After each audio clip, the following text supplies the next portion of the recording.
Kondisi korban penganiayaan anak perwira polisi AKBP Akhirudin Hasibuan, Ken kini buram melihat tulisan. Ken Admiral disebut menderita luka berat usai dianiaya Aditya Hasibuan, anak perwira menengah Polda Sumatera Utara, AKBP Akhirudin Hasibuan.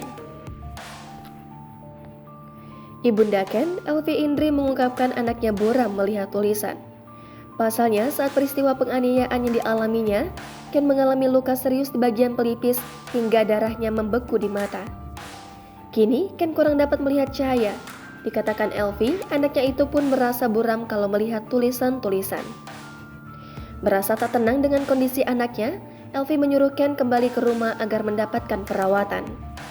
Tak lupa, Elvi mengucapkan terima kasih kepada Polda Sumut karena telah membantu kasus yang dialami anaknya. Diberitakan sebelumnya, Dirkrimum Polda Sumut tetapkan tersangka kepada anak perwira polisi Polda Sumut terkait viralnya video penganiayaan terhadap seorang mahasiswa. Menurut keterangan Dirkrimum Polda Sumut, Kombes Sumaryono mengatakan pihaknya telah melakukan gelar perkara terhadap 2 laporan yang telah masuk ke Polda Sumut. 2 laporan tersebut merupakan laporan yang dibuat korban atas nama Ken Admiral, serta laporan yang dibuat oleh AH dengan putusan adalah bukan tindak pidana. Jangan lupa subscribe, share, komen, dan like ya!